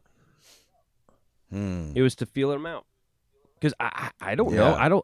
To me, I think the Nintendo community has far surpassed the Atari community. I mean, they are kind of one and the same. A lot of people grew up and started with Atari, then moved on to Nintendo. But is there really a market for that still? I just can't imagine that there is. And here's my 17-year-old nephew. Here's my 17-year-old nephew going, "What's Atari?" I mean, now he knows better because I've educated him on it. But it's like, how is that gonna give them a marketplace in this industry where they're not really offering anything new yet? Yeah, I mean, nostalgia is a strong thing and will make people buy things they don't Sure. even really want a lot of times. But I just don't see people. I feel like most people look at Atari more as like a history part of the history list. They're like, oh yeah, Atari, and it was really influential, and look at all these things they did. But I don't feel like people are like longing to go play, E.T. again or any of these other things. Right. They're like, ooh, Pitfall. Yeah, You're like, I know I don't care. I'm not going to. If this is full of like all these classic Atari games, I'm going to be like, I'm out. yeah, and it feels like hadn't that been done a million times where Right. Nintendo hadn't done that yet. Yeah. Like we've seen so many flashbacks and Atari, you know what I'm saying, games that we could play over and over again over the last, since they've been out 30 years. Yeah. And so it's like, but Nintendo didn't do that. That's what made the NES Classic so special. It's just it's hard because Atari, Nintendo's got Mario, and Atari is just like got old games. Centipede. Yeah, Yeah, exactly. Yeah. If they come out with some banging Pitfall, then maybe I'm in. But I mean, that's the thing. It's not anything that another developer couldn't do right now. Like, wow me, Atari. I'm not wowed about that. Ooh, it's a new console. Great, but that's not going to sell your console. You need games to play it. And, what are those games? I don't know what those games are. I just can't imagine what they're trying to do for Atari. Like, and maybe it's our fault for automatically assuming it'd be something like the NES. Maybe it's a console. I can't see them trying to jump in the fray with Sony and Microsoft. But maybe they're like, want to be the tier down and want to fill that. I don't. But I that's couldn't what even tell that's you, what like, mobile games are void for. They'd be trying to fill. Yeah, I mean, the market is already saturated as it is. Like, you've got, if you're not a console gamer, you might be a PC gamer, and if you're not a PC gamer, then you might be a nostalgia Nintendo gamer. If you're not a Nintendo gamer, there's always mobile games. You know, like mobile is going to take over that kind of area. That I think, and is Atari going for that? I don't know, but it sounds like they're like, hey, we got a console. I'm like, okay. I know, but it looks like a set top under your TV. Yeah, it does. You know, it don't look like anything mobile. It doesn't look small either. Yeah, it doesn't look small at all. Which is just a rendering. It is just a 3D rendering. Yeah. Right, exactly. There's nothing for context of size in there, but it looks, the picture, it looks. Well, the USB ports are that's context true. for size, that's true. Is what I always thought. Yeah. You know, so there's 4 of them, and then there's space to the right. And so you're like, you know, it can't be that small. Right. Yeah. What else you got, Christopher? So on July 16th, sadly, George A. Romero passed away, and he was the legendary filmmaker that did the creator of Night of the Living Dead, and is basically the reason that zombies really got popular and became a thing.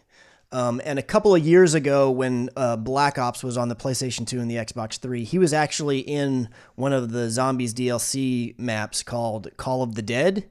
And basically what it was is it was like he was shooting a zombie movie, and the zombie modes usually have celebrities that are the people that characters you actually get to play. And so all these different... Oh, really? I didn't know that. Yeah, all these different characters. So it was Sarah Michelle Gellar, Robert Englund, Danny Trejo, and Michael Roker, I think is how you say his last name. They were the characters, and they were like shooting a zombie movie. The Weatherman? What? Oh, that's Al Roker. Al Roker. Yeah, Sorry, no, never mind. not Al Roker. You were close. Michael Roker was from Walking Dead, right? Oh, yeah. Rooker? It may be Rooker. I'm not sure how you say it. Rooker. He played... Was that Rooker? Daryl's older brother. Right. Gotcha. So anyways, in this Call of Duty DLC, Romero was shooting a video, and then those were the actors in his movie, and then all of a sudden he becomes like a zombie boss, and then all these zombies show up. So it was really cool because he's like the grandfather of the zombie genre, that he actually got to be part of the DLC map. And so since he has passed, there's been all these streams and all these let's remember and pay our respects to George Romero, and all this outpouring of love by people posting videos on YouTube and streaming on YouTube and Twitch of that Call of Duty map. And in fact, a couple of people what they did is they went ahead and played. So he becomes the zombie boss at one point in the game, and he's like walking around. And so kind of a way that they were paying their respects is they got to the point where he was the boss. They killed everybody else, but then they wouldn't shoot him at all because he was the boss, and they would basically just wipe. Cool. And then they would start over again. And there's just been a ton of outpouring of respect. And I thought it was really, really cool that, because the first thing that I saw whenever he had passed, when I started seeing that on Twitter, I was like, oh man, I remember that Call of Duty map, because I'm not a huge Zombies fan, but that one I always thought of the ones that I did play was one of my favorites. And I thought that was really cool to see the outpouring of respect and all kind of around that Call of Duty map. That was really cool. Castlevania on Netflix sounds like it's trying to be good. Yeah, I want to see it. Yeah. People are really liking it. It's a pretty short season. Mm-hmm. I don't know how to say the guy's name. Adi Shankar, maybe? Sure. Adishankar. And it's funny, I didn't know. So he is the showrunner. Mm-hmm. And so I didn't know this, but I've actually watched his work. He's the guy that did the bootleg versions of the Power Rangers and the Punisher short films on YouTube that kind of blew up. And oh, really? The Punisher's the one where he went to the laundromat and he gives that kid his shirt at the end of it, and he beats up those thugs that are like stole something from somebody. I forget exactly what happened. But he did a Power Ranger one that was really good too. And you're like, I wouldn't mind if the Power Rangers was like this. And then he did the Punisher. And so I guess he's involved in this Castlevania, and people are really liking it. Nice. So I'm not saying the curse has been lifted or anything like that. Don't hear me saying that. But it's nice to see a television adaptation, or whatever you want to call Netflix, of a video game, and people really liking it. Yeah, definitely. I think they've already been greenlit for a second season. Yeah, and it's How short is the season? It's only 4 episodes. Yeah. And it's animated, right? Yeah, it's anime style, I think. Similar. And it's people. The people that have watched it are saying that it's really, if you think about it, it's really just like a movie but broken up. And the fact of when you add all 4 pieces together, how long it is, it's like it feels like it's just a movie part 1, but they broke it up into like 30-minute segments or so. But yeah, I'm the same as you. I'm Nice. hearing a lot of really good stuff, and I've been meaning to add it to the queue. And at some point, I'm gonna definitely check it out. Right? I like it. What else you got, Chris? Just two pieces of Nintendo news. One, the Nintendo Switch online mobile app is actually available now on iOS and Android. You can't really do anything with it until Splatoon 2 drops, because that's the first game that's going to utilize it. But might as well go ahead and grab it if and log in and get all that stuff squared away. And then the other thing that I have is for the Nintendo Switch is getting another third-party port. They're going to be getting Jackbox Party Pack 1 and 2. And There you go. That's right. I feel like this is a good fit for the Switch. The fact that it's mobile, you stick out the little kickstand, and kind of like how they showed in the commercial all the time with like 1-2 Switch and all these different party type games. So the fact that they've kind of marketed it as like, oh, you can bring it here and play with all your friends, on a rooftop or at a basketball court. I feel like Jackbox definitely fits into that niche, because it's definitely the types of games where you want to have people just log in with their phone. You can all play together. And even though it's a little bitty screen, I feel like a group of like 4 friends or so could definitely set that on a little table, and you could have fun wherever you are. So I think this is really cool that they're finally bringing this to Switch. And it shows that third parties, at least so far, are doing as the Nintendo said they were going to do, and they're kind of jumping on board with the Switch and starting to come back around to Nintendo. There's just more evidence of that. Yeah, Ed, I love that a few weeks ago somebody tried to talk you into getting a Switch because of Jackbox coming to it. Yeah. And you were like, nah, Ed man. was like, yeah, exactly. I have it already. I know. I don't need it on Switch. Yeah. The only thing is that they haven't announced release date yet, and they also haven't announced price, but those are still to come. But I think it's great to see even more evidence that it's for sure going to be a I thing wonder that's why they happening. wouldn't just go ahead and say 1, 2, and 3. Yeah, I don't know. Chris, did you know anything about all this Doomfist business over on the Overwatch? I know that he's supposed to be coming, I think, next Friday to outside of the PTR to the official game. That's all I know, though. I haven't really looked into him a whole lot at the moment. I love that everybody. Sorry, go ahead. I was just going to say, that dude got nerfed the day after they released him on the test. Did he? Yeah. They're like, oh, let's change a few things here. Yeah. Right. I love that everybody was trying to get Terry Crews to be his voice. Oh, Well, Which I think would have been I think he had even volunteered. perfect. He had like come out publicly and said, "Hey, yo, I'll do the voice of whoever, and I'll do Doomfist or whatever." And just the fact of who Terry Crews is and what he looks like and everything, freaking love it just Terry feels Crews. like he would have been a good fit for the voice. Well, I don't know, because of based on where Doomfist, his nationality, where he's originally from, Right. maybe not, but Well, and he said that he was really happy with who they went with, and he said, I got to respect Blizzard because they went for what they thought was best for the game. yeah. And it sounds like he then kind of followed that up with, but we've got something coming down the line with that. So he kind of hinted that they may have a future Overwatch character for him. That'd be cool. Oh, that would be awesome. Yeah. Yeah. He also said that he didn't want to feel like he hijacked the game. Yeah. Yeah. Because he's the one that kind of started the campaign to get himself in Overwatch. Right. And so he was like, I don't want to just be here because I twisted their arm. Yeah. That was really You cool know of what I him. mean? Yeah, I thought that was respectable. Very right? respectful. Yeah. Yeah. But I'm still sad that it's not him. Because I'm just Yeah, glad that he's a gamer. You know what I'm saying? Yeah, that's Yeah. great. Yeah. Chris, you got anything else? No, I don't. I think I'm out too. Ed? I saw that they announced the 6th annual BTVA Voice Acting Awards, Oh, yeah. and the nominees at least. And it's really Yeah. weird because the girl who did the voice of Tracer got nominated for Best Female Performance in a Video Game. And but Junkrat, Sombra, and Diva all got nominated as supporting roles. Well, Interesting. Okay. well, she is kind of the face of the game in a way. She's like Yeah. the game's official mascot. More in a than way. Winston? Oh yeah, way more than Winston.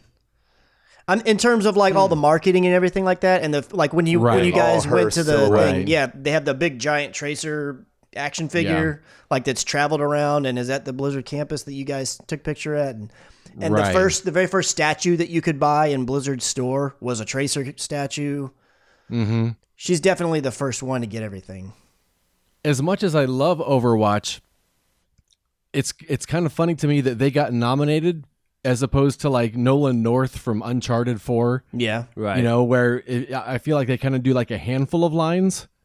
as opposed to like full on doing a full on 13-hour movie like Nolan North dialogue had to with do. scenes yeah. and everything.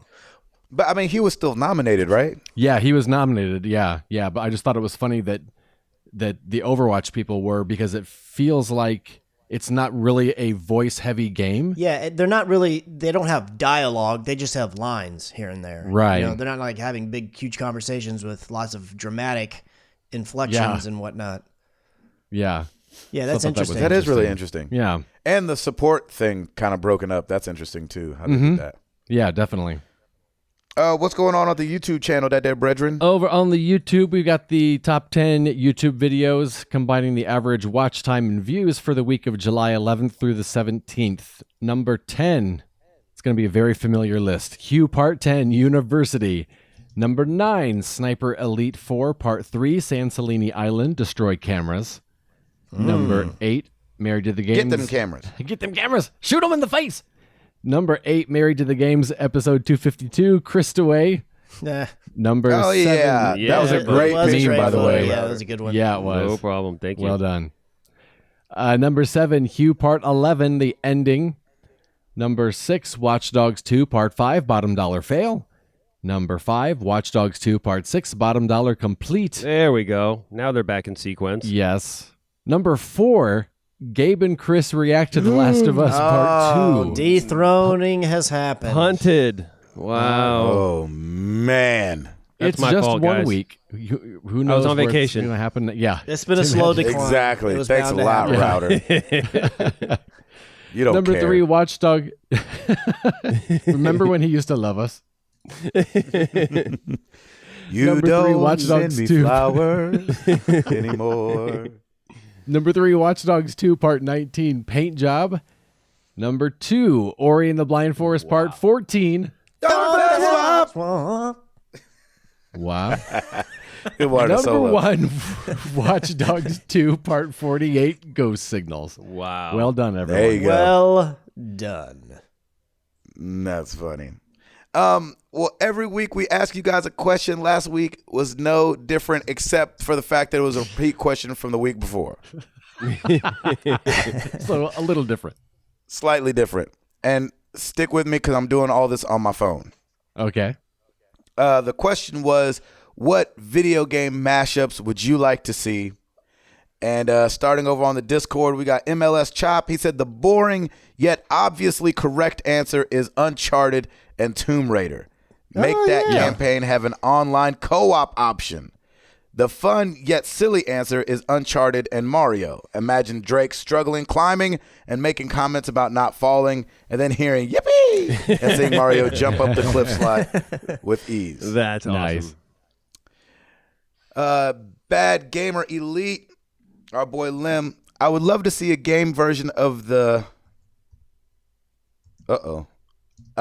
amalgam, a version of the amalgam comic mashup Marvel vs. DC. They did a nice job of pitting the heroes against each other, then combining them in the comics, so I'd love a third-person RPG action-adventure version of that. Secondly, I lived my other mashup dreams with Disney Infinity. When you can take out Syndrome with Venom, Captain America, Mulan, and Vanellope Von Sweets, it's a good day. That's awesome. Nice. It is a good one. All right. Over on the forum, Robert, Daryl Good Jr., what happened? I just love you stretching that out as you I know, kinda- just I see your know. thumb flying. Yeah. I'm like, close window, open, multitask on my phone. Well done, man. Yeah, thanks. I want to see a series of games that span randomly chosen IPs. I'm thinking about stuff like Halo, Dragon Age, Elder Scrolls, Grand Theft Auto, the common denominator being that Deadpool is a character in each one, breaking the fourth wall as only he can do and comedically roasting every character and occurrence in each game mercilessly. Love that. Also, he could maybe sell chimichangas as health power-ups, and the more you need them, the more you will charge. The more you need them, the more he will charge you for it. That's Nice. awesome. Yes. That's funny. Jared Orr, I'd love to see a Pokemon and Dark Souls mashup. It would have the RPG mechanics from Pokemon and the live-action combat from Dark Souls. I envision having the punishing difficulty and intricate level design of a Dark Souls 2. Someone please make this. PokeSouls? PokeSouls. I like it. Over on Twitter. Eric Baker at Lombax Whisperer. I wouldn't mind seeing a mashup of Halo and Gears of War. I'm sure that Marcus and the Master Chief would play nice to each other.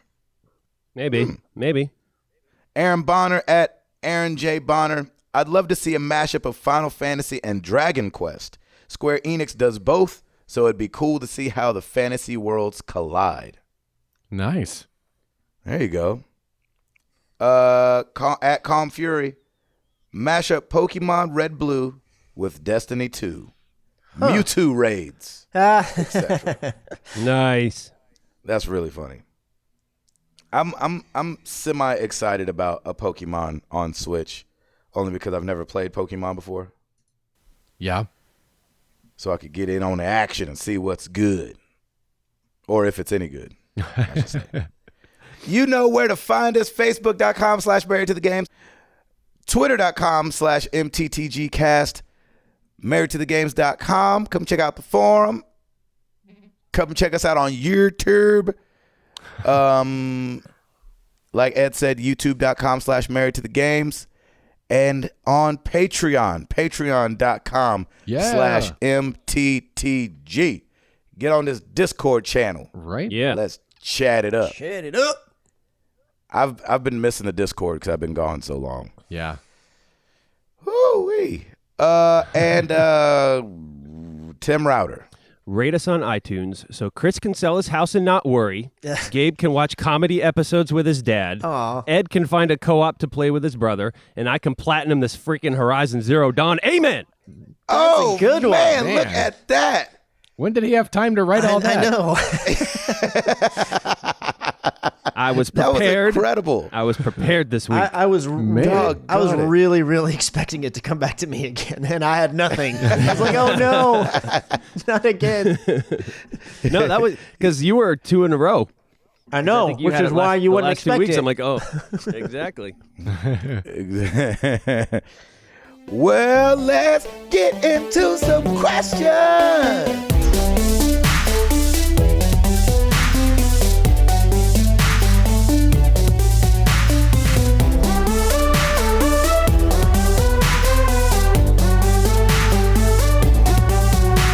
All right, we're going to start with some Eric Green on email. You can always email us at mailbag@marriedtothegames.com. Eric writes, hey guys, it's been a while since I last wrote in, but I just wanted to speak up and make you guys aware of the war of the sun versus the gingers. It's real. I know you mentioned even if it was overcast, would you still stay on the raft? The answer is no. The sun will still murder you with UV rays. Me being a ginger myself, I have... Me being a ginger myself, I have experienced enough of the sun's wrath and have raised my flag and have forfeited this war to remain indoors and play video games and accepted my pasty white ginger self. In the end, There you go. I win because I get to play video games inside. Keep up the good work, guys. That was awesome. And the sun still has to be out there with the sun. And the sun still shines, but the gingers stay inside. I like it. Anytime I'm walking down the road and I see a redhead person and they have a slight tan, I'm like, man, how'd you do that? Yeah. He's like, it's just a burn from last week.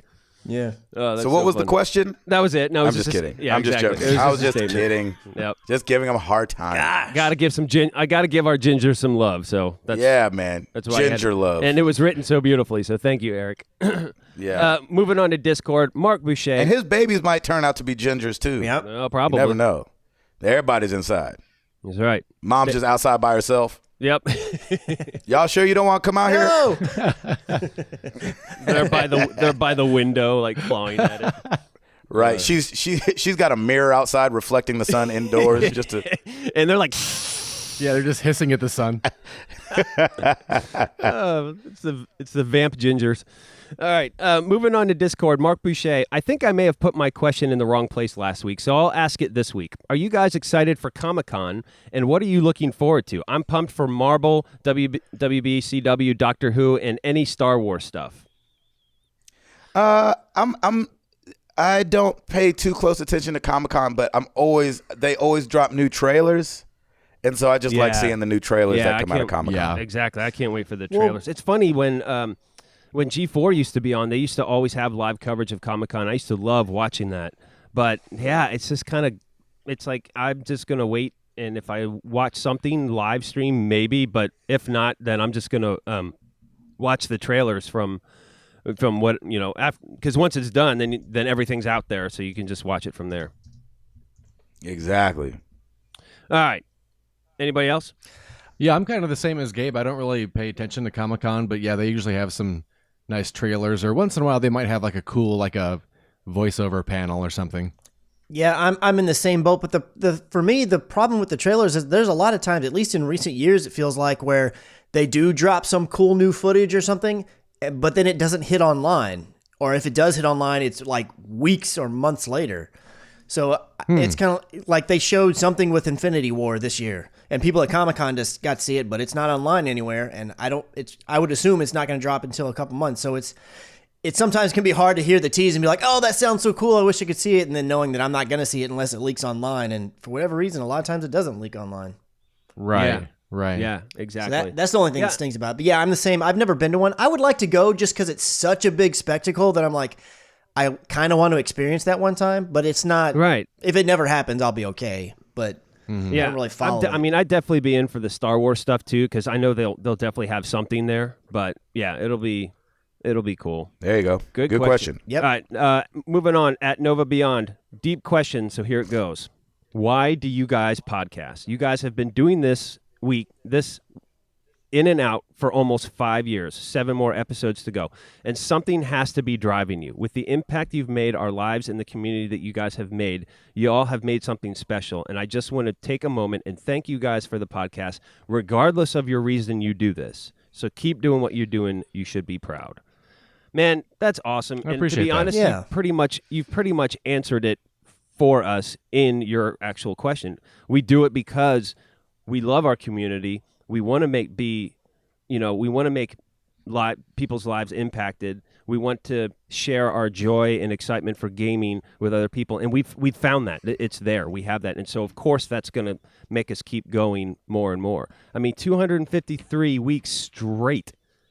We haven't missed a single week, and we do it for the love of this. I do it for the love of these guys as well, because I love just catching up with them every week and chatting with them and knowing what's going on in their lives. And we've kind of run the gamut, man. We've been through it all together, so we're just going to keep doing this. Yeah, I think definitely it first started out as just like a love of wanting to be able to get gaming talk off my chest because I didn't have anybody to talk to about it. Yes. Mm-hmm. And then, like Router's saying, and then when the community formed around this podcast, then you're like, how do you not do it at that point? Right, exactly. It just didn't make any sense to me to, like, why would we stop if we have such an amazing community and the family that we've formed and the relationships that we've talked about over the last couple of weeks? It's like there's no reason for me not to show up every week. Yeah. Yeah.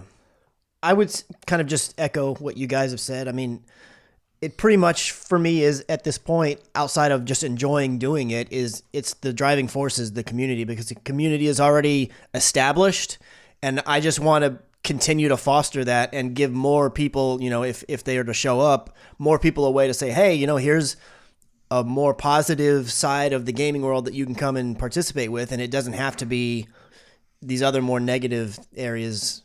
And I just want to foster that as much as possible. Exactly. And I think that was one of the things that I've been talking to people about lately, because I'm not a marketing guy. I don't know anything about getting the podcast out to more people. I know that it's grown, grassroots for the most part. It is extremely just word organic, of mouth and yes. people sharing it, and that's awesome. But what I was telling somebody the other day is that and I don't think it's just because I'm a part of it, because other people have this too, but I really think that we have something incredibly special here with the podcast in our community. And so when you believe something, and I have such conviction about that, that I think that's, even a secondary reason. Let's say we weren't getting emails about people's lives being changed, and it was just the Twitter and just the Discord and the Facebook. Like, I feel like we have a safe haven for people to come and not feel judged and not get yelled at and ridiculed. And so it's like, as long as we can keep that up, and I think that the positivity would outweigh any kind of negativity that would try to creep in. Like, our roots are too deep to be swayed by something, by a bunch of silly stuff. Yeah. Yep. And so, just another reason for me. Yeah. Yep. I just, it's fun, and Exactly. There is that. Yeah. I mean, if it wasn't fun, I wouldn't do it, and it's, it kind of gives me a chance to kind of combine a lot of things that I'm really interested in and like to do, and kind of wrap it all up into one thing. It's just a lot of fun. Yep. I like it. Great. All right. Brace yourselves, boys. Facebook, we've got Paolo. He's back at it. Hey, y'all. Here's another curveball. With more and more evidences coming out that Russia may have indeed swayed the presidential election in favor of that Muppet with a wig, I ask you this. Oh, jeez. Here we go. Why does Destiny suck so much, and why is it okay for me to hate on it? Please stick to the question at hand. That will be all for today, gentlemen. Please and thank you. Oh, God. Always. Always, With man. the curveballs. No matter what we Always. answer, we're going to get oopsed. Yeah. Yeah. So I'll just say, it just depends on your opinion. Hey, there you go. I concur with Ed. Well done, Ed. Well said. That's good. Man, I'm liking it. I don't think Destiny sucks at all. It felt so good to be back. Obviously, I didn't put as near as much time as Chris put into it, so I understand that, I stepped away from the game for longer, and so the fact that it felt the exact same and nothing had really changed was great for me. And then playing with Chris and Katie last night was just, I don't know what he's talking about. Destiny's awesome. Yeah, I am the one who just spent a good chunk ranting, if you will, a bit about the game, and I'm not going to say at all Destiny 2 sucks. I really enjoyed it. In fact, I'm so old school, I played the game with Paolo. So Hey, exactly, me too. Yeah, so that's how I first ever talked to Paolo was over Destiny. Exactly. That's so yeah, awesome. no, I can't agree with you there, buddy. But it is okay. Can't It is okay evolve. for you to hate on it because we love you. That's right. Exactly. Exactly. Robert Darrell Good Jr. Having recently gotten into Dungeons and Dragons tabletop gaming, I couldn't help but think back to all the horror stories perpetuated by the church and a lot of circles my parents were a part of. I'm just wondering if you all might have some thoughts about the negative attention that games get from a large portion of the church and older generations. P.S. Ironically, my pastor is our dungeon master. That is amazing. I love that. I think a lot of that has to do with, you got to think about what the time that was. Yeah. Oh, yeah. Because it wasn't just the church. Like, you had like Phil Donahue and Geraldo, and everyone had like Satanists on. And so All the that was time, kind yeah. of like the buzzword of the 80s was everything was tied into Satan, and everyone was talking about it. So Yeah. And especially in heavy metal, too, back in the day, too. Yeah, Like, yeah. everybody would pick apart every song from every metal band, and they were just out there trying to make a living. yeah, definitely. It was all Yeah, entertainment. my church people. didn't do that stuff. Yeah, right? So I don't know anything about that. Yeah, and I don't really feel like any of that stuff in terms of like negative stuff towards video games or anything. I don't really even feel like I see any of that stuff nowadays at all. No. Yeah. There's. I think it's kind of crossed that bridge a long time ago. Yeah, I mean- But yeah, you're right, Ed. Back in the day, it was just all satanic this and satanic that. Yeah. Let's bring that back, shall we? No. All right. Jeez. Great question, Robert. Thanks for that. And I'm thrilled man, I'd love to get back into Dungeons and Dragons. I've never That'd be played so it. I much don't fun. know. I don't really even know anything about it. Yeah, and I'm sorry you came up in a church like that. Yeah, it's just weird. Yeah, you shouldn't have to. All right, moving on. D High. All this hippity hop music and the pants sagging is just Satan. It's just Satan. Preach. All right, D High. When you search for new games to try, do you go based off word of mouth or watching someone's gameplay? Ooh, that's a good question. The back of the box. I'm just kidding. Stare at it in the box. Right. I think probably, you know what's funny? Over more than anything, I go with my gut Yeah. to play a game. Like, Yep. you know, not word of mouth, not watching gameplay. I'm like, will I like that? Do I like those kind of games? And, you know what I'm saying? Does it appeal to me? And then, you know, Yeah. I say the gut. Yeah, and the amazing thing is we do have a community where we can just shoot that out there, and everybody kind of knows us too. Really? Diablo 3? Well, okay. within reason. Like I knew like everybody was like, Tim, I'm so glad you're playing Horizon Zero Dawn. That is such a you game. And like I just love that people know that.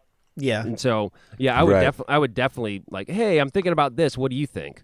So I'm probably more of a word of mouth and kind of community comments. Minus Diablo 3, Ed.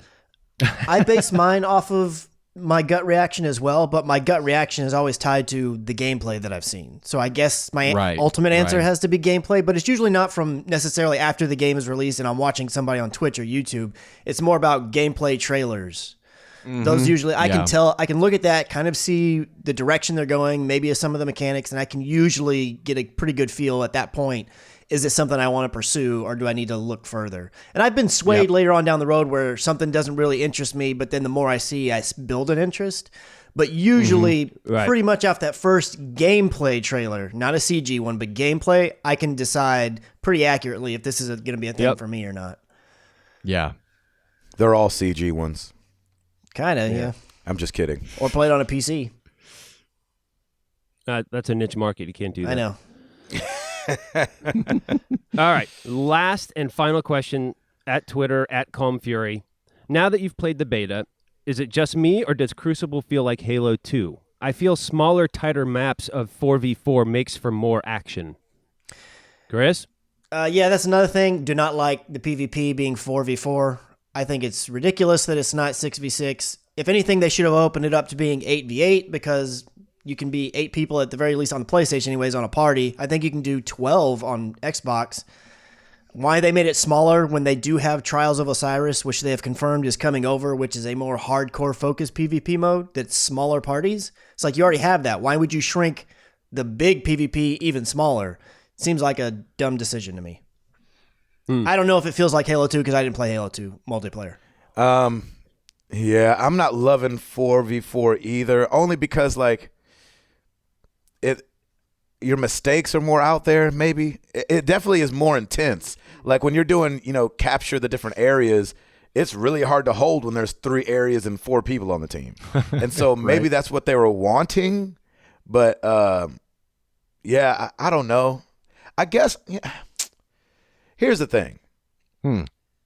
Maybe at the end of the day, it doesn't matter to me because I only see 2 people at a time when I'm usually, running around the map.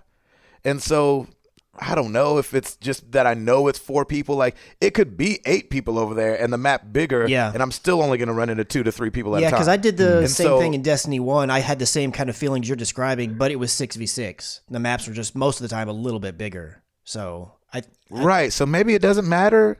Really, it's just that I know that it's 4v4, and I'm like, oh, that's jacked up. We should be doing 12v12 now, Destiny 2. You know what I'm saying? But hey, I don't know. So the way that Destiny is, the only thing player versus environment, which is PvE, the only way to play with a large group of people up to 6 is if you do the raid.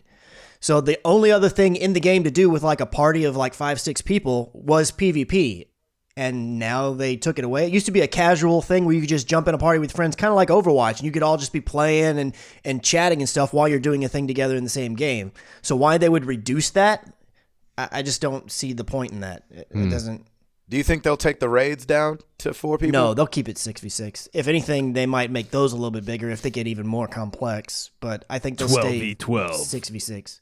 12v. Honestly, anything higher than 6 for a raid, the mechanics would probably be so crazy that I don't know if it might be a little too crazy. I don't know. That'd be a lot of power to push. Yeah. Because they'd have to throw a lot of bad guys on the screen. Yeah, and those bosses would be huge bullet sponges, even more than they already are.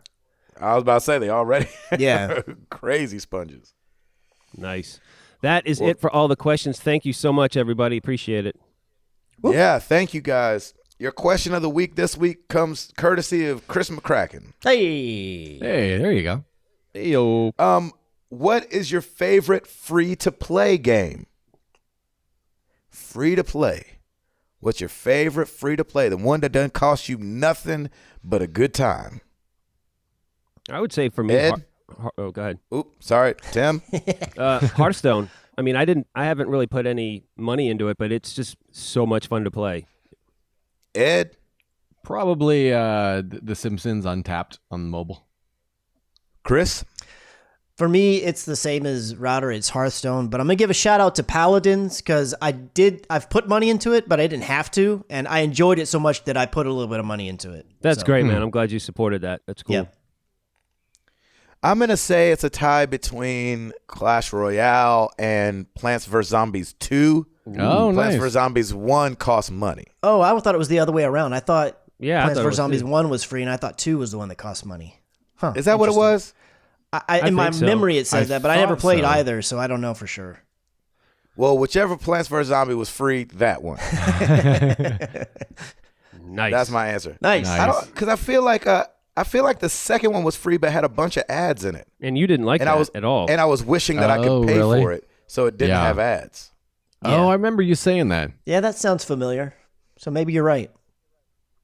Plants vs. Zombie 2 is free. Boom. Nice. Boom. So that one. Dropping minus knowledge. the ads. Those were ridiculous. Let us know what your favorite free-to-play game is. That's a lot of F's going on, sorry. Favorite free-to-play game. And use hashtag answer MTTG or answer on the forums or answer on Discord or answer on Facebook or answer on Twitter. Did I already say Twitter? Yes. No, you're good. Hashtag answer Or MTTG. call us at, what's the number again? 702-703-MTTG. You can always leave a voicemail and we'll try to work that out as an answer. Nice. Thank you guys so much for being here. I'm Gabe Patillo. That is Tim Router. That is Ed Placencia. That is Chris McCracken. And we are married to the games. We up out this thing. Peace!